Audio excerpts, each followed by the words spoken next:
Contas como órgão de fiscalização e sua contribuição para o planejamento e a gestão municipal.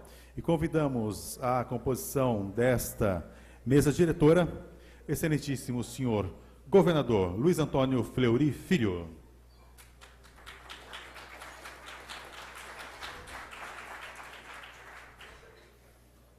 Convidamos também o excelentíssimo senhor Dimas Eduardo Ramalho, conselheiro do Tribunal de Contas do Estado de São Paulo.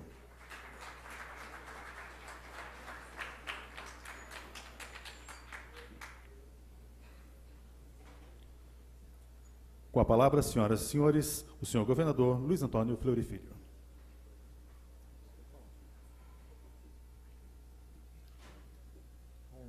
Muito boa tarde a todos. Eu gostaria de convidar para fazer parte da mesa o deputado federal Herculano Passos, que nos honra aqui com a presença.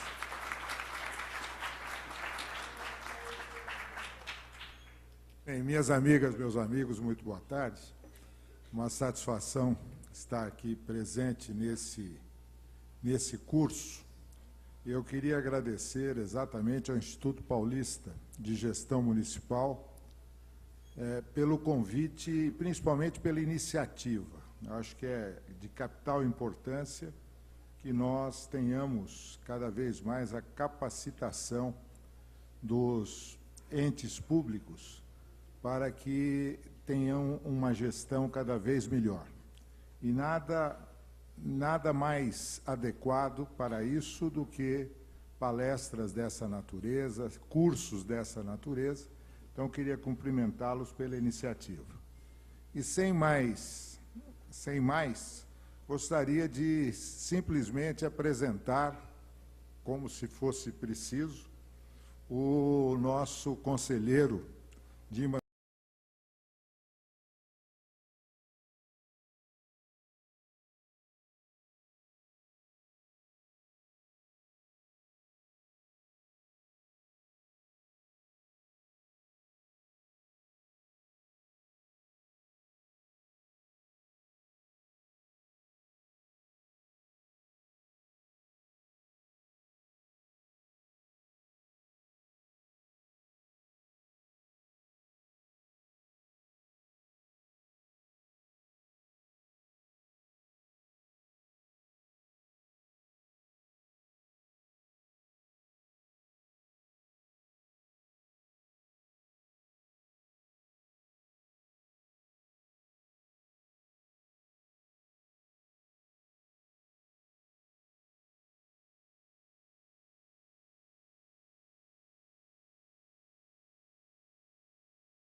achar erro a todo instante, mas no sentido de ajudar o gestor a fazer o certo.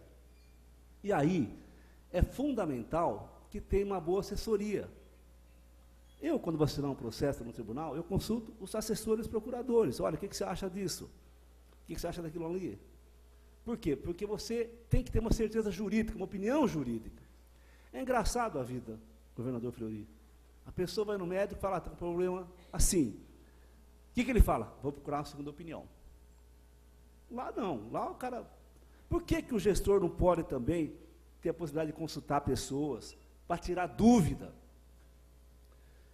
E a minha vida pública, de secretário, deputado, de conselheiro, de promotor, me levou a aprender algumas questões que eu queria compartilhar com os senhores. Primeira coisa, nada é urgente na gestão pública. Não, tudo é urgente. Não, não é verdade. O que é urgente na gestão? O que é urgente na vida da gente? Eu digo que é urgente. Se der uma dor no peito, derivado, agora não sei se é para a esquerda ou para a direita, queixo dolorido, palidez, suor, aí é urgente. Mas aí é médico, não é direito. Eu canso de falar para quem é gestor, para ter calma para decidir as coisas, para pedir tempo para analisar o processo. Uma licitação merece uma abordagem com calma. Se alguém chegar, faz rápido, você vai falar, vou errar. Por quê? Porque a pessoa que faz gestão pública tem que saber que os atos serão públicos. E vou dizer uma coisa para vocês, há uma lei de acesso à informação que eu ajudei a votar, e há uma resistência enorme em cumprir essa lei. O deputado Herculano sabe disso. As pessoas têm dificuldade em mostrar os gastos. Alguns porque não conseguem, outros porque não querem. E quando põe na internet, é que nem um joguinho que meu filho jogava quando era garoto. Sobe o peixinho, come a bolinha, a setinha, pô, você diz isso na metade para saber. No Tribunal de Contas, todo o nosso gasto está na internet. Tudo que eu ganho está na internet. Foi interessante para a minha experiência. Metade dos meus amigos falaram, nossa, tudo isso? E metade, só isso? Então, é uma boa. Uma lei é boa quando ninguém fica totalmente feliz com a lei. Se uma parte fica totalmente feliz, é que a lei não foi muito discutida. Uma lei é o consenso de todas as vontades. Está certo ou não? E só tem um jeito de você controlar as coisas do nosso país. É a radicalização da transparência. E a defesa intransigente da democracia. Não tem coisa pior no mundo do que você olhar para o passado e flertar com autoritarismo. E aí, eu quero dizer que todas as instituições são importantes. O Tribunal de Contas orienta o quê? Que você tenha uma ouvidoria forte, que você tenha uma controladoria forte, que você capacite as assessorias. O prefeito, o presidente da Câmara, ele tem a obrigação de deixar os seus assessores, seus consultores, seus advogados, a se capacitarem para prestar um bom serviço. Porque ele exige que você preste um bom serviço. Você tem que ter uma independência para falar não. Tem coisa mais difícil na vida do que falar não? Não para o filho, fica bravo. Não para o amigo, fica chateado. Não, isso você não pode fazer. Mas por que não? Dá um jeito. Não, não tem jeito. Na política, pode ser que tenha uma discussão, mas no direito, na legislação pública, no direito público, a palavra de ordem é não pode. Não pode ter jeitinho. Cada dia mais há um controle social muito forte em relação a todos nós. Mesmo que você detenha o poder político, você nunca deterá o poder de controlar as mídias sociais, uma imprensa livre, e deve ser assim. É claro que, para o abuso, você tem os mecanismos de direito, mas a liberdade é fundamental, é uma garantia para quem quer fazer o certo. Então, nós do Tribunal de Contas, estamos aqui para dizer que esse ano que nós estamos terminando, nossa, nós estamos terminando o ano já, é assim, aqui só tem gente jovem, mas vai chegando no fim do ano, quando você vê uma luz no Natal, você fala, nossa, Já. E vou contar uma coisa, você não conta para ninguém. Cada ano que passa vai mais rápido. Mais rápido. E a gente vai aprendendo também. Porque tem uma coisa que só a idade nos dá. Só a idade nos dá. Que é a sabedoria, que é a calma para errar pouco. Eu recebo as pessoas no tribunal e falo, olha, você pode errar, mas errar pouco. Você pode errar, mas não tem o pecado capital. Nós queremos que os gestores públicos, os municípios, terceiro setor, eles sigam exatamente o que diz a lei. E, na dúvida, ousar perguntar. Houve um tempo que era difícil você ter a possibilidade de você ter uma discussão prévia. Você não vai dizer, governador Fleury, sobre o caso específico, mas você fala em tese, a jurisprudência, a súmula, a tendência, porque o mundo muda, e as opiniões mudam também. Eu sempre digo, se o Supremo muda sempre, começa o julgamento, fala, vai para esse lado, no meio, muda. Nosso país passa por uma situação interessante. É mais fácil saber o nome dos ministros do Supremo do que jogador da seleção brasileira. É verdade. Antigamente eu sabia, ninguém sabia que existia. Hoje, no almoço de domingo, aquele almoço que todo mundo participa, legal, bacana, que as pessoas conversam, depois fala que não deve, enfim, mas isso é outra conversa. A discussão sobre o Supremo, outro dia eu me peguei numa reunião familiar discutindo sobre o Supremo. Gente que não tem nada a ver com direito. Não, porque eu achei que o ministro falou isso, aquele rebateu certo. Eu falei, meu Deus, vocês assistiram? Isso não sou só eu, somos nós. Vai passar isso também, vai passar também. São ciclos, porque numa democracia, quanto vai passando o tempo, as instituições, ela não tem rosto, ela tem a instituição forte, uma Câmara forte, uma Assembleia forte, uma Câmara dos Deputados forte, uma Procuradoria forte. Quer dizer, esse é o sistema que nós queremos ver implantado. Nós temos feito auditorias, o senhor tem acompanhado, no interior de São Paulo. Um dia só, 200 municípios, 300 municípios. O presidente Beraldo esteve aqui de manhã e falou que nós vamos começar a verificar os índices municipais, estaduais. Momento de pouco dinheiro, fazer o quê? Como é que você faz na tua casa, prefeito, gestor, vereador?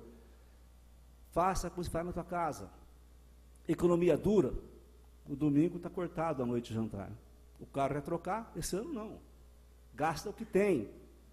O orçamento doméstico, você corta. Por que fazer isso na gestão pública? Corta também.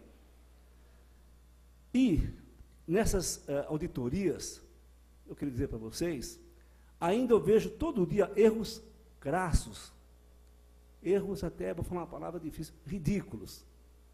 Muitas vezes, são erros que não são dolosos, mas também nem culposos. São erros de atenção. São erros da pessoa que não leu o nosso manual, que não perguntou a opinião de quem é da área jurídica.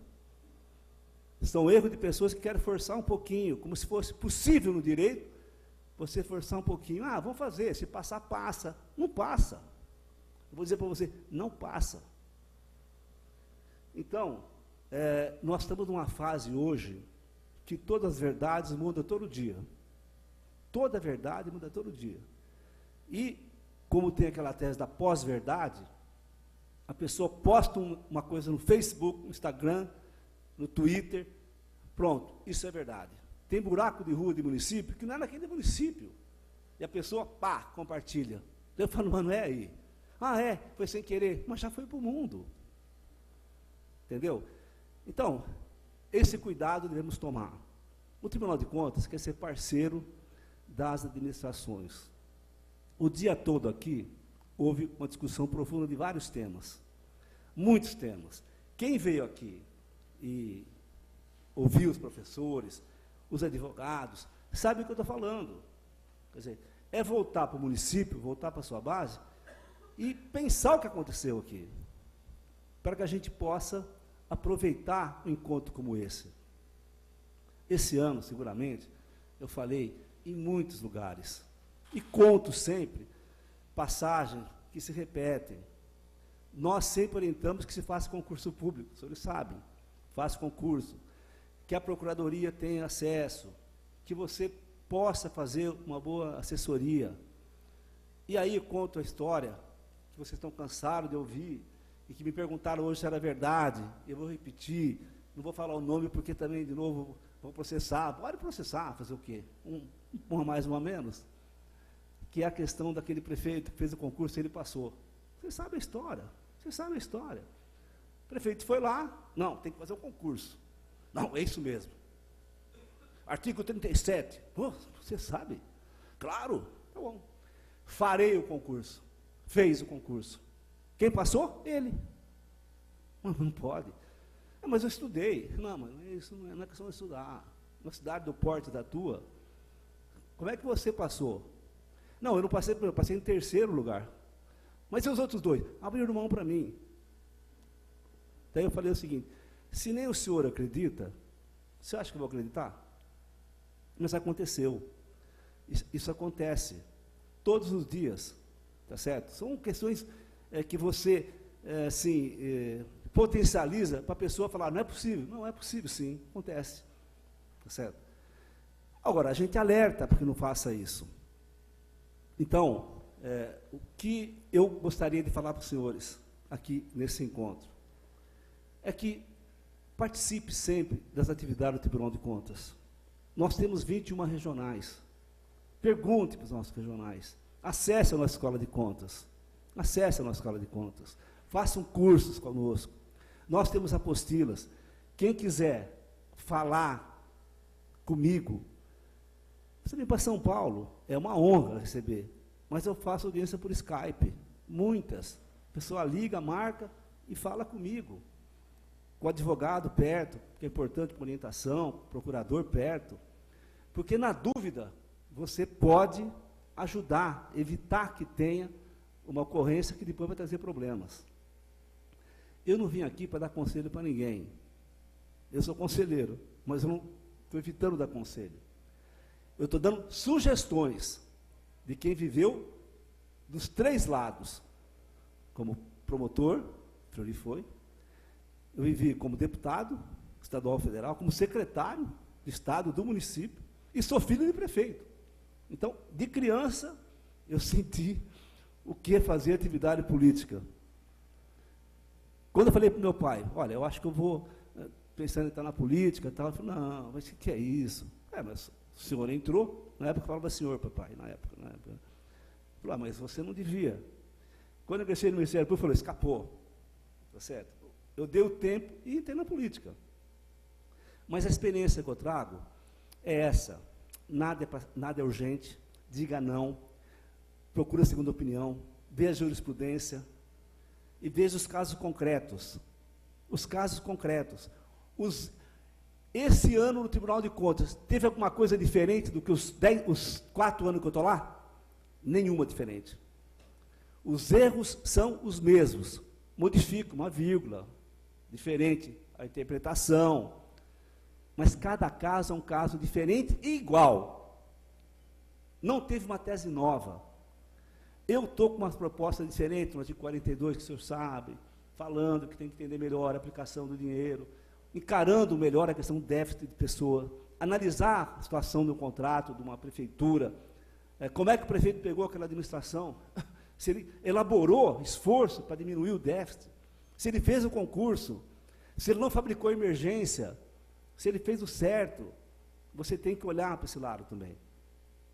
Esse olhar de fiscal que nós temos, tem que ser um olhar de fiscal, mas de juiz. Eu já fui parte quando era promotor, hoje eu não sou mais parte. Hoje eu tenho que analisar todas as razões. Então, eu queria dizer, nesse final de tarde, dessa quinta-feira, do mês de dezembro, esse outono, chovendo, uma poesia, né? Praticamente uma poesia, que quem participa de um evento como esse, eu queria cumprimentar o presidente Palaveri, é porque quer acertar. Porque quer acertar. Eu vou até dar aula. Interessante isso. Você voltar a dar aula depois de um tempo. É uma experiência fantástica. Porque o mundo é outro. O mundo é outro. Quando eu dava aula lá atrás, era diferente. Quer dizer, não tinha tablet, não tinha WhatsApp, não tinha Instagram, não tinha isso. Então eu dava aula, o pessoal prestava atenção, no máximo era ler o jornal. Quem lê jornal hoje? Papel, só eu, e o Fleury e o Herculano, só. Porque como é que se informa as pessoas hoje no dia a dia? Os filhos, sobrinhos, netos, a gente não sabe como. É pela televisão? Um pouco.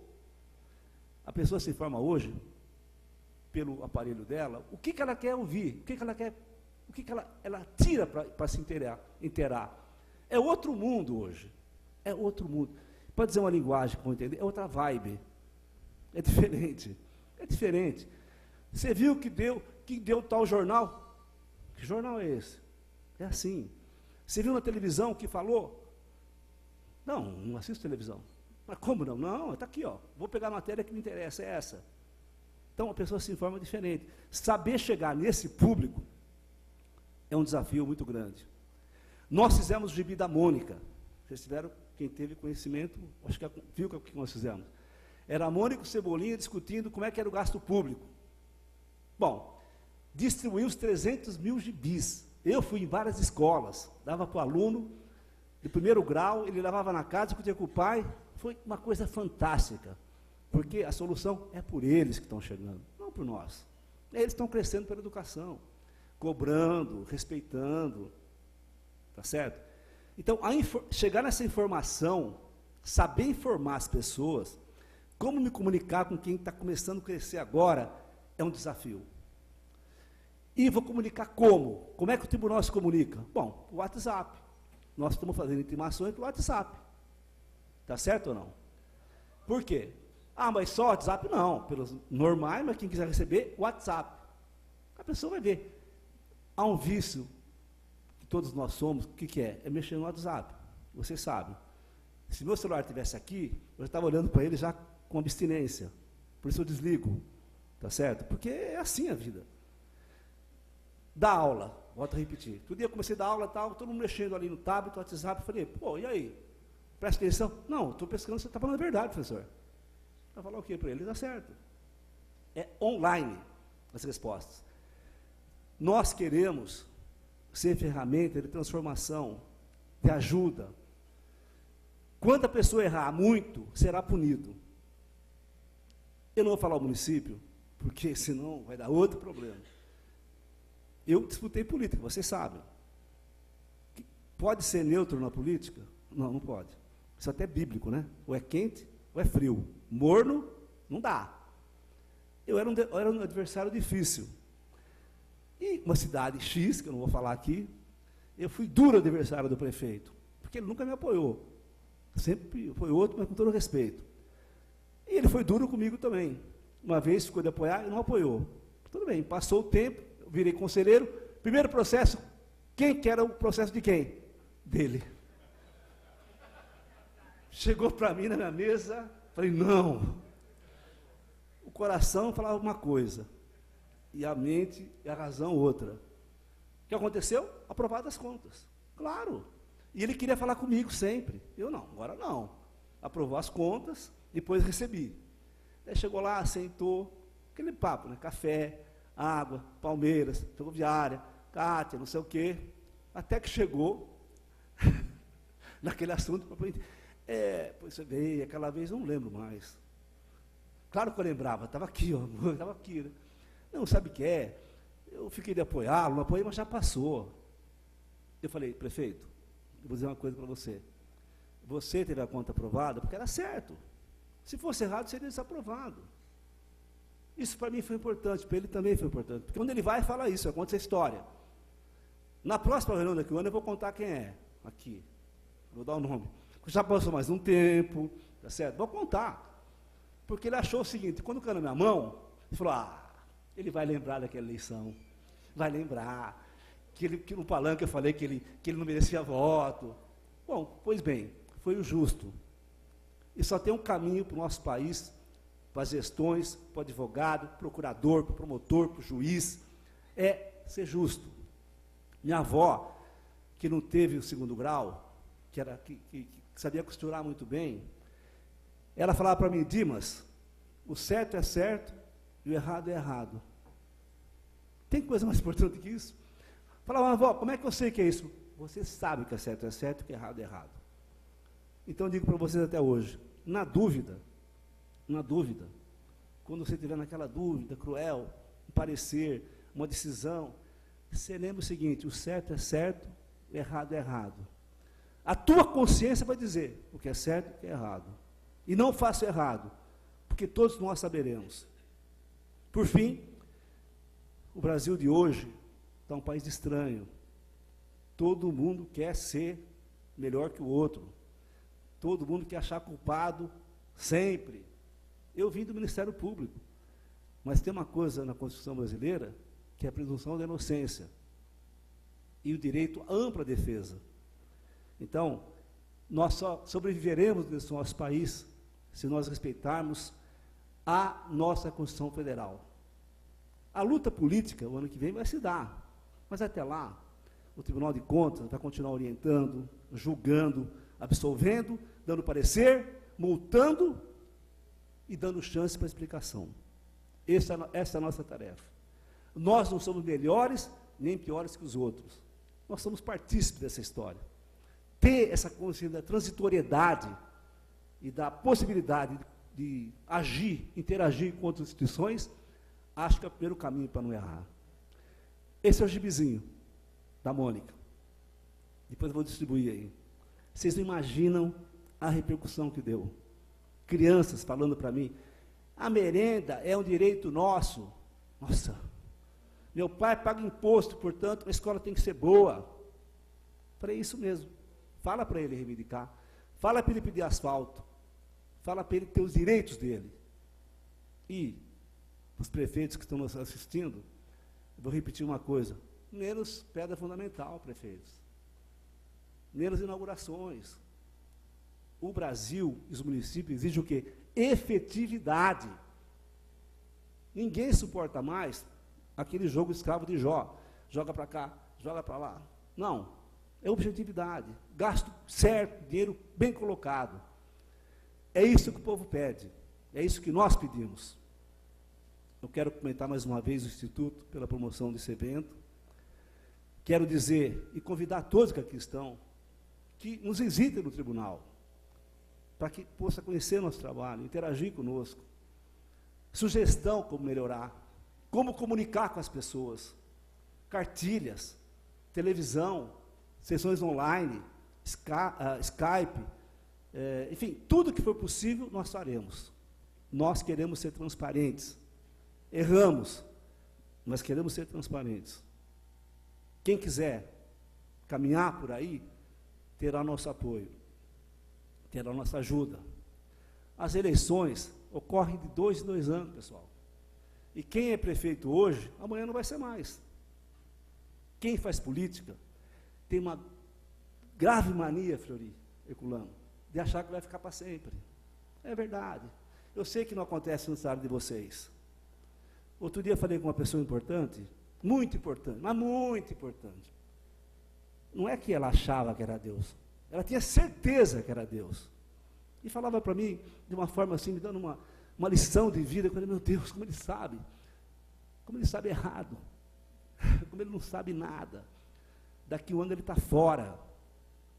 E quando voltar para a planície, vai ter depressão, claro. Então, meus amigos, quem faz o certo nesse país, aqui em São Paulo, tem fama de chato. Eu, por exemplo, para terminar, chega a época de Natal, chegava muito presente para mim no tribunal. Para mim, não.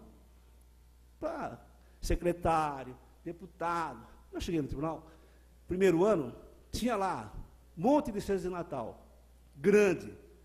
Cesta que a gente não vê todo dia. Não é aquele panetone pequenininho, seco, que a gente ganha. É cesta grande. Eu cheguei no corredor e falei: quem deu? Lotado, umas 10, 11. Presente. Falei: para mim? Tem algum amigo de infância? Não, ninguém. Tem um irmão meu que deu esse presente para mim? Não ia dar. Não. É esse, aquele. Falei: não quero. Liga lá, agradece e devolve. E é proibido receber presente no meu gabinete. Ah, mas isso é coisa de chato. Não é chato, não é questão que não pode receber, é que não deve. Conselheiro, o senhor gosta de Fórmula 1? Gosto, mas se eu quiser, eu compro ingresso e vou. E Carnaval do Rio, eu gosto também, mas se eu quiser, eu compro ingresso e vou. Isso vale para qualquer pessoa que faz gestão pública. São exemplos mínimos que eu estou dando aqui. Quer dizer que você receber uma ceia de Natal, você vai se corromper? Não, não vai. Mas quem dá, vai dar uma outra versão. Outra versão. E aqui no Brasil, não basta ser mulher de César. Tem que ser muito mais hoje. Então, comigo não tem acordo. Já perdi a amizade por poder dizer não. Isso não pode. Mas sou teu amigo, votei em você, devia ter aprendido. Votou errado. Depois dou sugestão para você em que você vai votar. Eu não posso falar nunca, claro, aqui. Obrigado, pessoal. Parabéns de participar do evento como esse. Eu tenho certeza que daqui 1 ou 2 anos, nós vamos lembrar desse momento do nosso país, vamos dizer, passamos, superamos, somos um país melhor. Eu sou num tempo que o Brasil era um Brasil totalmente mais injusto que esse. E termino, nesse final de ano, lembrando de um verbo que ninguém conjuga mais, que eu sempre lembro dele, e de cada 10 pessoas que eu falo, 9 não conhecem, que é o verbo esperançar. Esperançar. Ah, mas qual que é a diferença de esperança? Porque esperança, você esperança e fica esperando. O verbo esperançar, você tem esperança e trabalha para realizar o que você deseja. O Paulo Freire estava muito o verbo esperançar. Eu esperanço. Tem coisa mais bonita que isso? Mais real? Tem coisa mais importante do que você sonhar e correr atrás disso, depois de toda a vida pública que nós tivemos? Até porque quem não for assim, pode parar, pode ir para casa. Espero que nós possamos continuar assim e construir, cada um à sua maneira, um país melhor, mais justo e mais fraterno. Muito obrigado.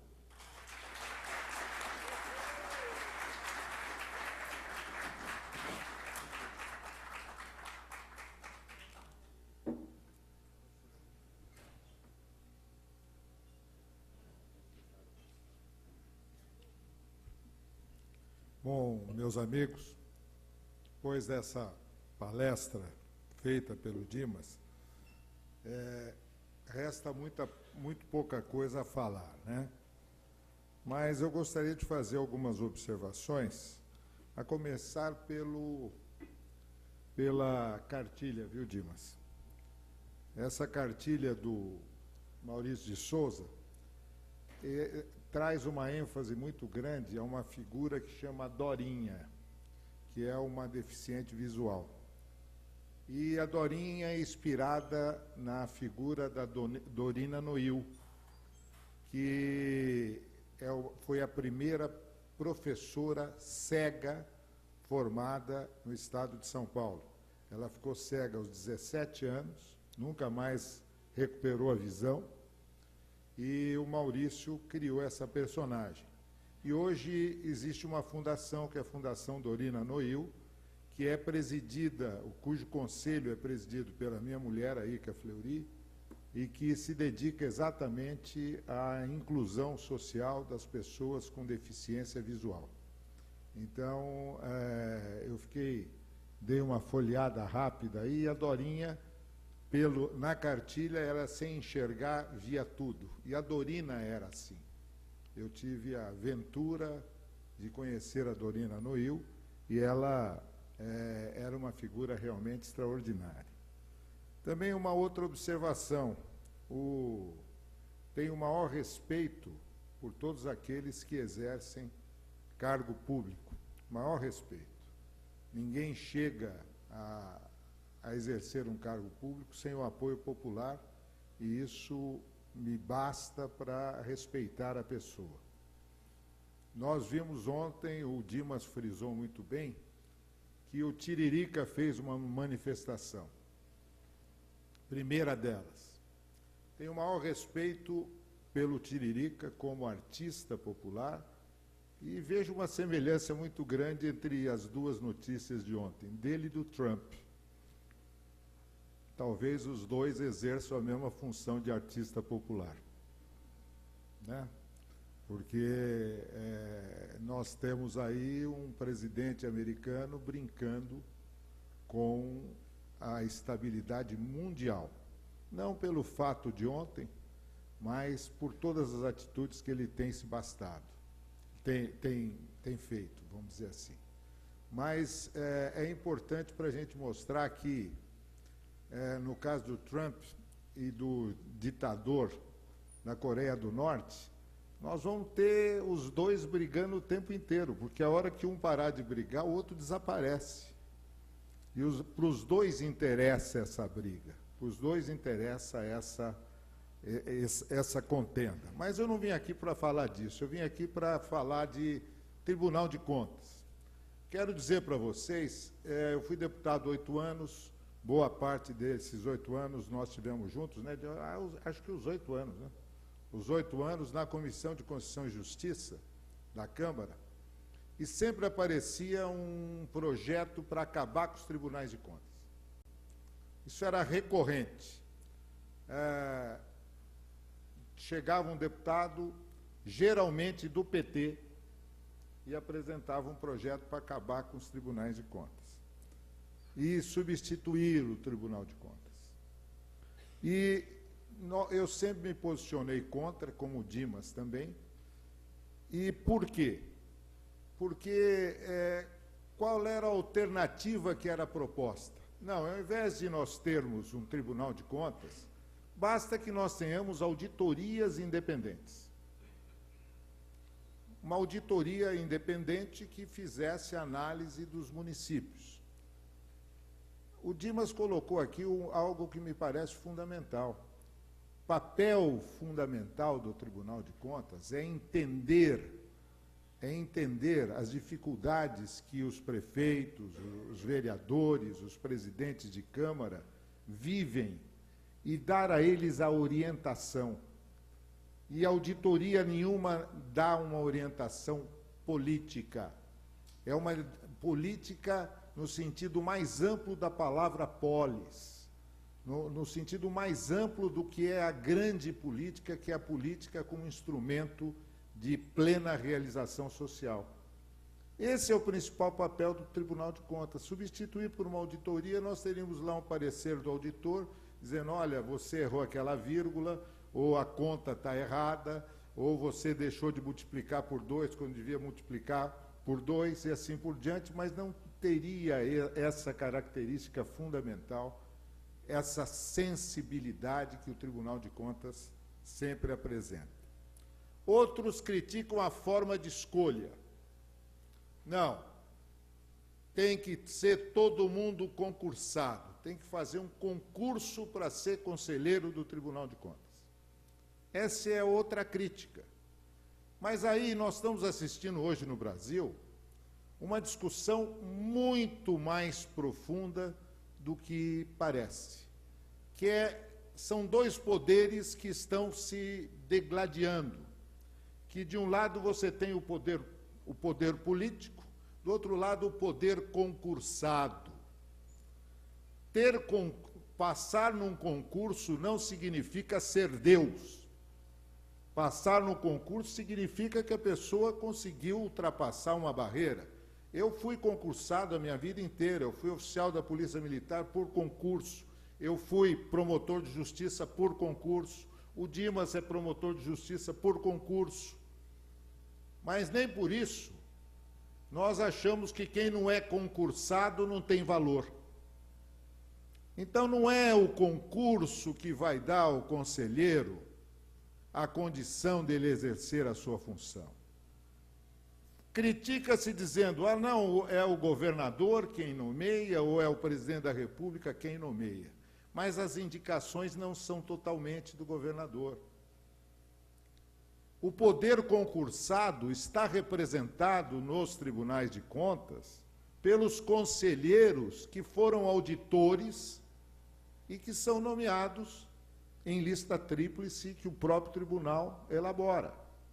O poder concursado está representado pelos membros do Ministério Público de Contas que são nomeados para exercer a função de conselheiro.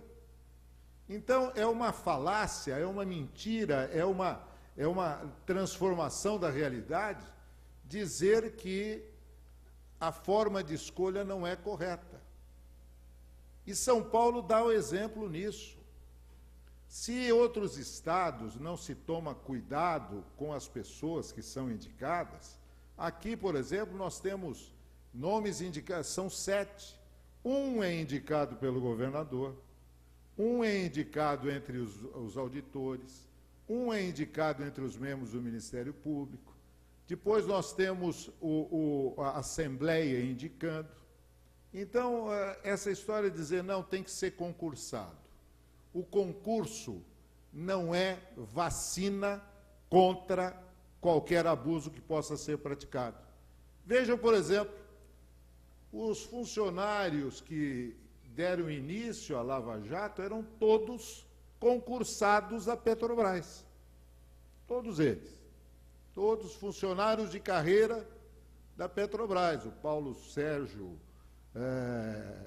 Paulo da Costa, aquele outro Nestor Cerveró, esse é inesquecível, então é fácil lembrar o nome dele, e assim por diante, eram funcionários.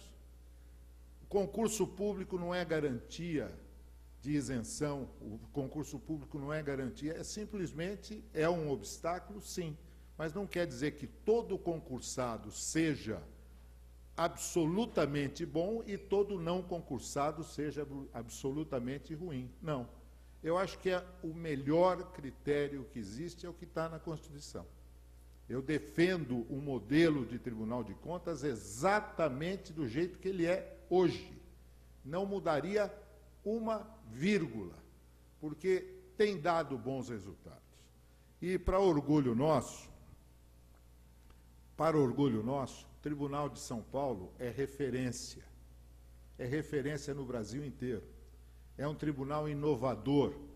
E eu me orgulho muito, porque quando governador, a lei orgânica do Tribunal de Contas foi feita no meu governo, e o Tribunal de Contas teve total liberdade de fazer essa lei orgânica.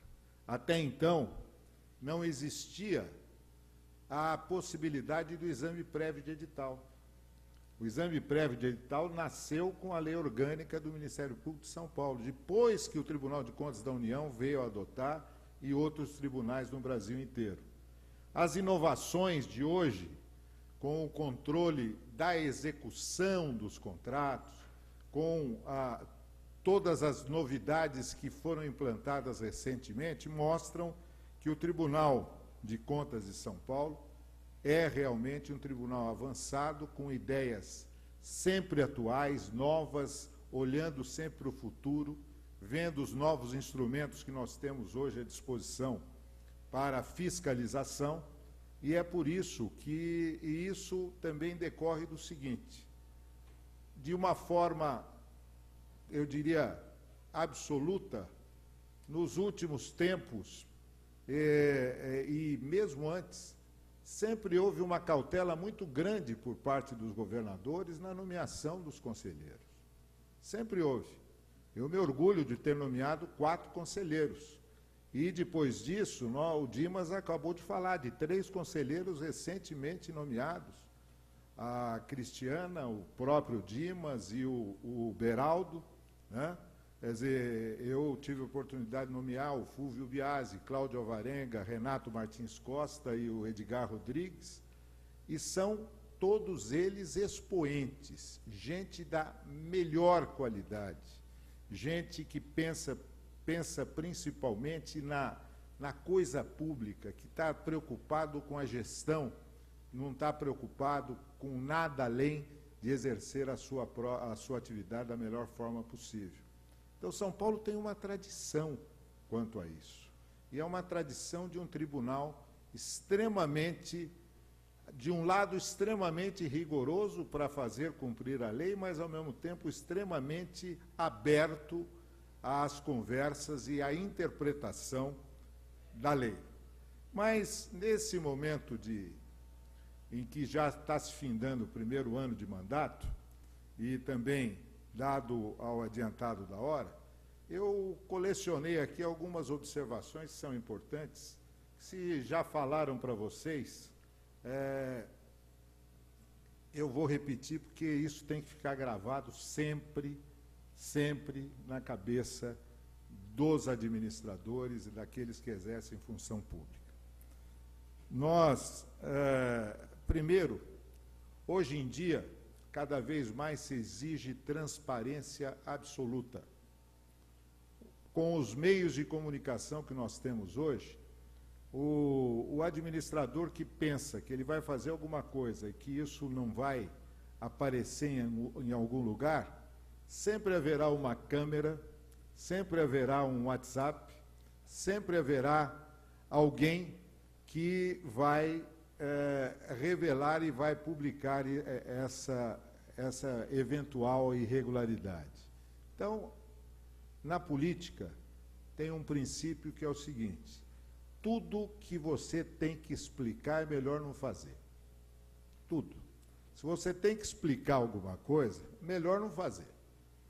Porque aquilo que você tem que explicar muito é que você não devia ter feito. Porque a coisa, quando é boa, é autoexplicativa.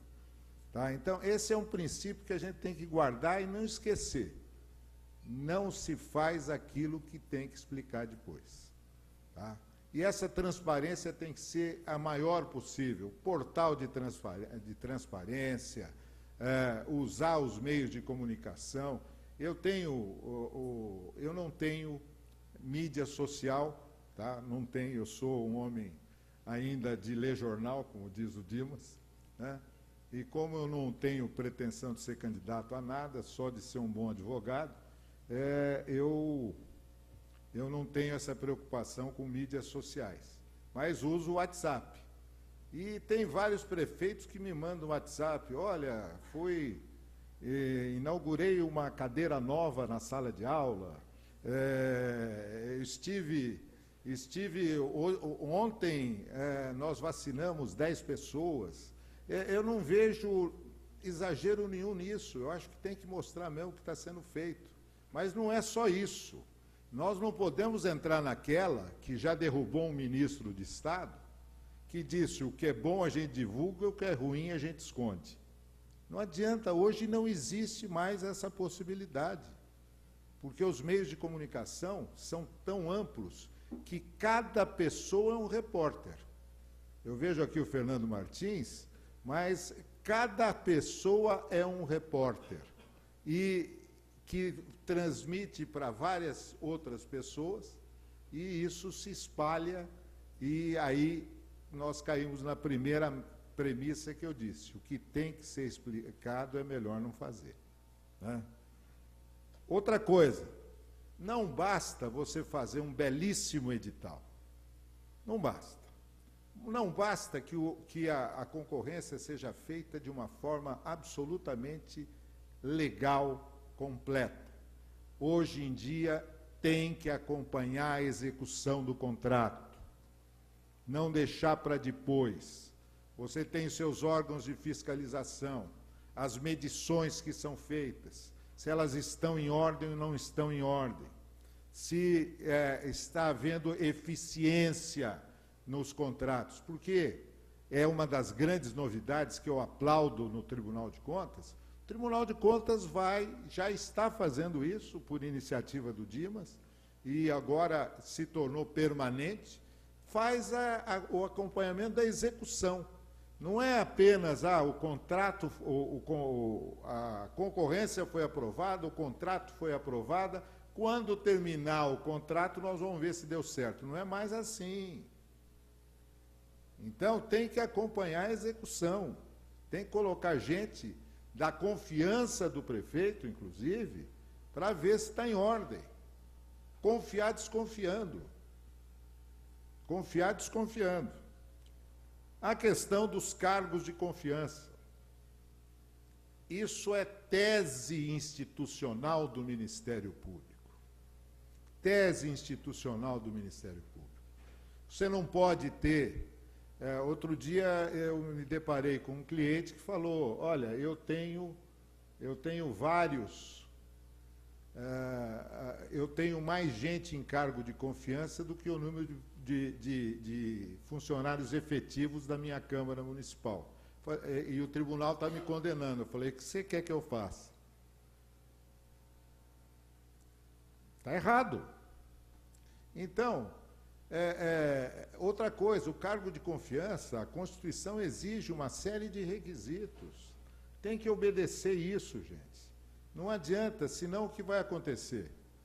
Eu digo o seguinte, como nós temos uma lei de improbidade administrativa, que ela é aberta, é um tipo aberto, como a gente fala em direito penal, se você não tomar cuidado, a cada ação sua corresponderá a um inquérito civil, depois a uma ação civil pública por improbidade.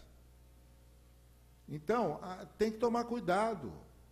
Cargo de confiança, o próprio nome está dizendo.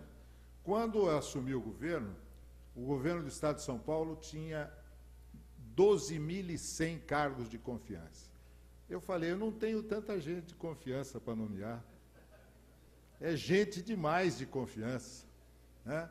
Quando eu saí, eram 5.200 cargos de confiança, né? E, às vezes, a gente tem que cortar na carne. É obrigado, mas você tem que fazer isso. E hoje é tese institucional. O promotor chega, assumiu o prefeito. Primeira coisa que ele vai ver é se o prefeito, o presidente da Câmara, se os cargos de confiança estão sendo preenchidos adequadamente, se o número não está exagerado. Tomar cuidado com isso, porque é pau. É muito difícil defender a nomeação de gente que não tenha esse tipo de condição. A questão da terceirização. Terceirização, às vezes, é utilizada pelo prefeito nos famosos contratos guarda-chuva, né? Você terceiriza e o contrato cobre toda a administração municipal, inclusive cargos específicos que deveriam ser por concurso. Não adianta, o tribunal tem entendido, ainda não há uma jurisprudência tão firme, vamos dizer assim, mas ele tem entendido que a terceirização, as funções terceirizadas têm que ser somadas ao próprio quadro de pessoal, para ver se não ultrapassa a lei de responsabilidade fiscal. Então, terceirização, eu sou adepto da terceirização, acho que é importante terceirizar, mas tem que terceirizar de acordo com as regras que estão em andamento. Os índices constitucionais, nós estamos agora, chegando no final do ano, é aquela correria. E os 25% da educação. Eu gastei 20%, eu gastei 19%, e agora? Aí vem aqueles contratos esdrúxulos, aqueles contratos completamente sem fundamento para chegar nos 25%. Tem que acompanhar do dia 1º de janeiro até o dia 31 de dezembro, para ver se está sendo cumprido os 25%. Se não vira aquela correria, e tem o pessoal, nessa altura tem gente de editora percorrendo o estado inteiro vendendo livro para completar os 25%. Eu estou errado? Quem é que não recebeu essa semana uma porção de gente vendendo livro para completar os 25%?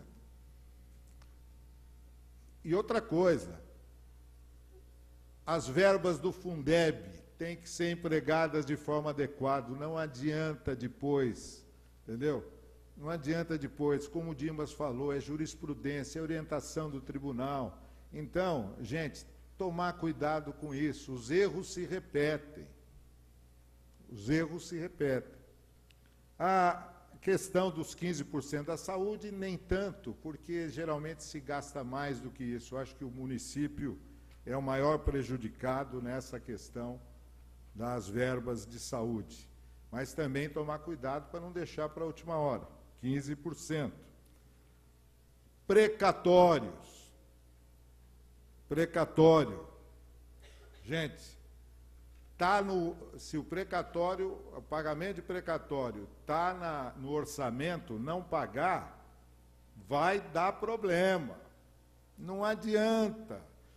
Vou dar um jeitinho, paguei metade. Não, está sendo discutida a nova lei de precatório. tem uma nova emenda à Constituição, não interessa, a nova emenda à Constituição não vai voltar atrás no tempo, não vamos esperar a aprovação, estão discutindo lá, mas tem que pagar. Se tiver no orçamento, tem que pagar, e tem que colocar no orçamento porque tem prazo. Então, são coisas que parecem, desculpe se eu estou, vocês estão careca de saber, desculpe, Júnior, mas, Herculano, vocês estão careca de saber, mas eu tenho que repetir, né? A questão do pessoal, 60% municípios, 54% do executivo, os 6% do legislativo. Prestar atenção nisso, sempre. Há um outro aspecto muito importante, que é da previdência. Previdência municipal. Muitas vezes são contratadas corretoras que são desqualificadas. O Tribunal de Contas está pegando no pé acertadamente, porque a Previdência Municipal é o futuro dos próprios servidores. Então, acompanhar essa questão da Previdência municipal é fundamental. A questão, e aí tem duas coisas que eu gostaria de compartilhar com vocês. Dispensa de licitação. O prefeito assume. Chega lá, fala, olha, nós vamos contratar por dispensa de licitação. Ele manda ver. Tem lá uma assessoria jurídica que é ousada. Fala, não, dá para fazer, vamos fazer, etc. Quando tiver dúvida, pergunte. É muito melhor do que fazer e fazer errado. Eu vou dar um exemplo que aconteceu comigo. Eu assumi a Secretaria de Segurança em 1987. Acho que tinha gente que não era nem nascido que está aqui agora. Em 1987, assumi a Secretaria de Segurança. No primeiro dia de gestão efetiva, chega para mim o delegado-geral de polícia e falou, doutor, tem dois casos aqui de dispensa de licitação. Dispensa de licitação? Sim, senhor, por emergência. É emergencial, nós temos que fazer e tal, não sei o quê. Parecer favorável da minha consultoria jurídica, da pasta. E eu, promotor de justiça, me achava grande conhecedor de tudo, né? E chega lá o delegado-geral e me apresenta. Um caso era a reforma da Academia de Polícia. E o outro era compra de viaturas para o Instituto Médico Legal, carro de cadáver. Não, precisa dispensar, etc. e tal. Eu assinei a dispensa de licitação nos dois casos. Foram as duas primeiras ações populares que eu sofri. Naquela época não existia lei de improbidade ainda, né? Mas eu sofri as duas movidas pelo então deputado, uma movida pelo então deputado estadual José Dirceu, que era dos carros de cadáver. Ele acabou sendo condenado a pagar a perícia, porque a ação foi julgada improcedente, e a outra movida pelo deputado Arlindo Chinalha, que era deputado estadual do PT na época aqui em São Paulo. Aliás, todos eles, João Paulo Cunha, Arlindo Chinalha, professor Luizinho, Zé Dirceu, eram todos deputados estaduais na época. Ainda bem que eu tinha o Dimas, ainda bem que eu tinha vários companheiros do partido que sustentavam o fogo, mas não era fácil. Depois todos subiram e a casa do Zé Dirceu em Vinhedo foi penhorada exatamente para ele pagar a dívida da perícia na ação popular que ele moveu contra mim. Mas, vejam, por que isso? Por causa da pressão insistente e, no caso até, o consultor jurídico depois se tornou desembargador. E, no entanto, ele deu um parecer equivocado. Então, vejam, com todas as cautelas, ainda assim eu sofri 2 ações. Então, não ter pressa mesmo. Tem dúvida? Não faça. Não faça. E aí entra numa questão que é a questão da emergência. Gente, às vezes eu fico impressionado com essa questão da emergência. Prefeito de primeiro mandato fala, não, isso é caso de emergência. Está na cara que é uma emergência fabricada, não é uma emergência real. Será que ele acredita que o Tribunal de Contas, que está aí há tantos anos, vai cair nessa história da emergência fabricada? É claro que se na primeira leitura você vê que ela foi fabricada, não é o tribunal que vai engolir uma emergência dessa natureza. Então, tomar muito cuidado com emergência. Outra coisa, e o Dimas se referiu a isso, só vou reforçar. Prefeito não precisa ficar dentro do gabinete. É igual candidato. Candidato que fica muito tempo no comitê de campanha perde a eleição. Prefeito que fica dentro do gabinete não sabe o que está acontecendo, perde a noção da realidade do que os munícipes estão pensando dele e daquilo que ele está fazendo. Prefeito tem que ouvir as pessoas, não se trancar no gabinete. E eu me recordo, Dimas, do querido e saudoso Oswaldo Justo. Oswaldo Justo era prefeito de Santos. Uma vez por semana, às 5 horas da manhã, ele abria uma audiência pública e que ia até o atendimento da última pessoa que chegasse para falar com ele. Eu era secretário da Segurança, ele era prefeito, ele me convidou, eu fui lá umas 2 ou 3 vezes participar dessa audiência pública. E ele ouvia as pessoas, e ouvindo, e ficava todo o secretariado, e aí ele ouvia a pessoa, num auditório como esse aqui, e ia designando para os secretários que ficavam em salas para atender o problema da população. Tem que ouvir a população. Ninguém melhor do que ela. Atenção às redes sociais. A rede social fala até verdade de vez em quando. Até tem verdade de vez em quando. Tem muita coisa que não é verdade, mas a gente tem que saber extrair a verdade do que está na rede social e usar a rede social para se comunicar, como eu disse, mas também para dizer das dificuldades que a própria prefeitura está vivendo, né? Uma coisa, e eu já estou caminhando para o final, tem um velho, eu sou caipira lá do interior, lá de Rio Preto, e me orgulho muito disso, né? E tem uma série de ditados populares que se aplicam, sem dúvida alguma, à administração pública. Primeiro deles, eu já falei para vocês, e vou sempre repetir, aquilo que você precisa explicar, é melhor não fazer. Segundo, é melhor prevenir do que remediar.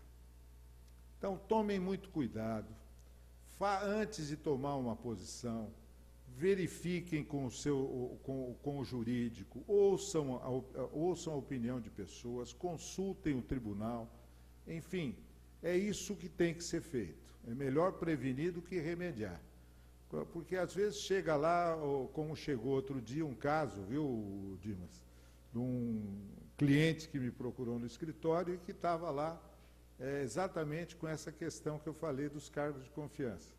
Ele era o presidente da Câmara e falou, eu assumi, tinha mais gente nos cargos de confiança do que efetivos da Câmara. Eu falei, e o que você fez? Eu não fiz nada, continua. E o tribunal está julgando irregular as minhas contas. Eu falei, o tribunal está certo, você passou lá o teu mandato de presidente da Câmara e não tomou providência, né?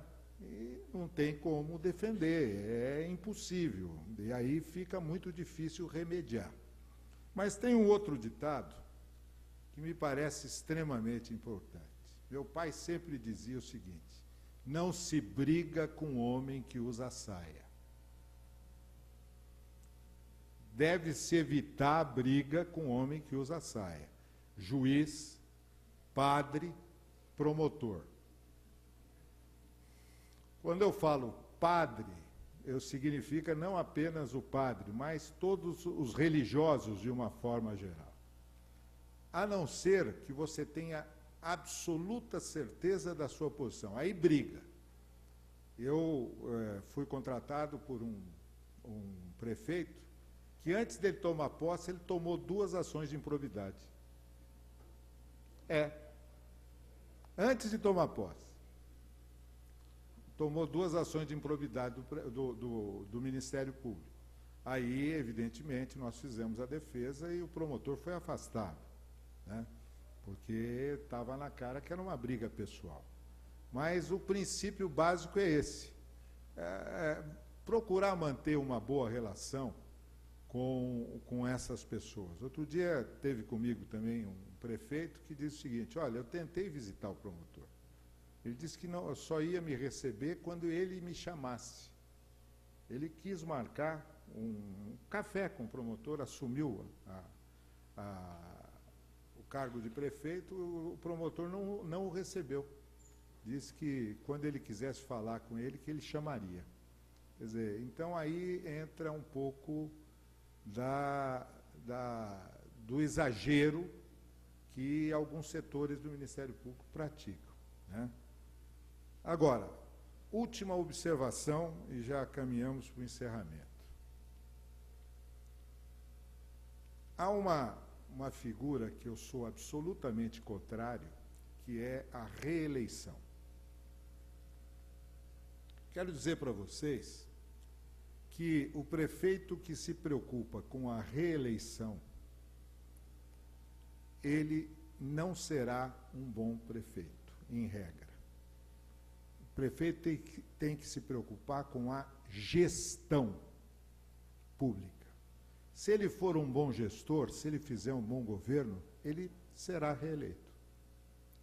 Eu, quando fui candidato a governador, fui, em boa parte, pela minha atuação como secretário da Segurança. E foi exatamente aqui, neste auditório, que os deputados do PMDB, à época, unanimemente lançaram meu nome como candidato a governador. Isso aconteceu porque eu fiz toda a minha gestão sem pensar em ser candidato a nada. Eu me preocupei em ser um bom secretário de Segurança. Então, aquele que se preocupa com a reeleição não se preocupa apenas com a gestão. Não estou dizendo que não se deva fazer política, deve-se fazer a política.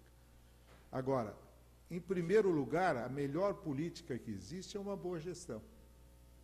Se a boa gestão corresponder àquilo que a população deseja, a reeleição está garantida. Está garantida. Agora, se for uma gestão voltada só para a política, pode ter certeza que vai ser muito difícil a reeleição. Meus amigos, eu procurei ser extremamente objetivo. Queria agradecer mais uma vez ao Marcelo, a Flávia, todo o pessoal do Instituto, por essa oportunidade de falar com vocês.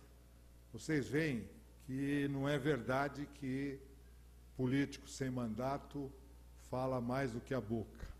Eu procurei falar apenas e tão somente o necessário, né? E aprendi muito com o Dimas, que me antecedeu. Já conhecia e conheço vários dos pensamentos dele.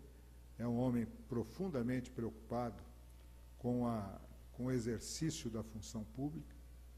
E quero desejar a vocês todos, prefeitos, vereadores, presidente de Câmara, advogados, procuradores municipais, enfim, quero desejar a todos vocês que tenham uma grande gestão, que, mais uma vez, tomem uma cautela ainda maior com o setor, com o dinheiro público, do que uma cautela mais... A gente tem que ser mais cauteloso com o dinheiro público do que com os nossos próprios haveres, tá? Porque a gente está lidando exatamente com os recursos que as pessoas empregam e querem uma retribuição, e têm direito a uma retribuição. E esse direito é uma escola de primeira qualidade, esse direito é uma saúde que atenda de forma adequada, esse direito é saber que há uma transparência absoluta e que o seu prefeito, que eles podem se orgulhar do seu prefeito, dos seus vereadores, que eles estão fazendo o melhor. Eu termino cumprimentando a todos, agradecendo ao deputado Herculano Passos, que nos prestigiou. Você vê que, né, Herculano, cunhado às vezes sofre, né? Ele é irmão da minha mulher, então então eu deixei o Herculano aqui de castigo porque ele é cunhado. Cunhado é para isso, né? Então eu quero agradecer a todos vocês, desejar um Feliz Natal e que 2018 seja um ano cada vez melhor. Espero que em 2017 vocês tenham feito as correções necessárias, que 2018 comecem a produzir, porque, infelizmente, eu sou favorável, ou melhor, eu sou favorável à coincidência de eleições, de mandato de 5 anos, sem reeleição. Eu defendo isso de unhas e dentes. E por que eu defendo isso? Porque ninguém aguenta a cada 2 anos uma eleição. Eu me recordo, Dimas, que eu peguei 2 levas de prefeito.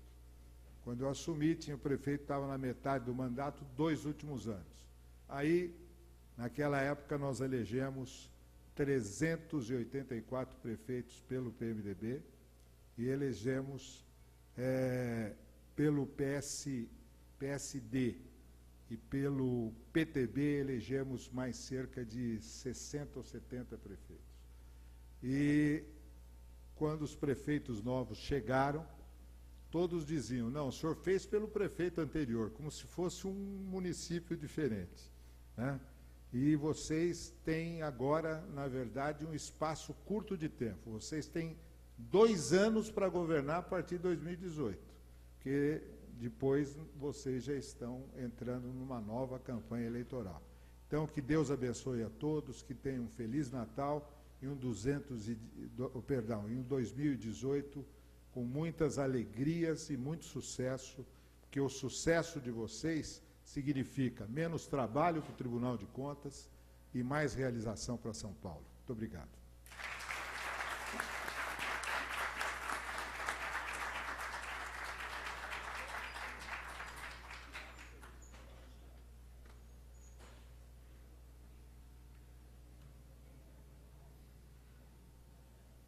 Agradecemos as ilustríssimas participações, suas excelências, do governador Luiz Antônio Fleury Filho, do Dr. Dimas Eduardo Ramalho, conselheiro do Tribunal de Contas do Estado de São Paulo, e também do senhor deputado federal, Herculano Passos. Perdão. Agradecemos também aos nossos patrocinadores e apoiadores, Itaipu Binacional, Guima Conseco, Eicom, VIT com Soluções Inteligentes, GE Gerência Efetiva, NET Telecom, ABX Telecom, AGPlan, Assembleia Legislativa do Estado de São Paulo, do Tribunal de Eleitoral de São Paulo, da Comissão de Direito Administrativo da OAB de São Paulo, também da Fundação Instituto de Pesquisas Econômicas, FIP.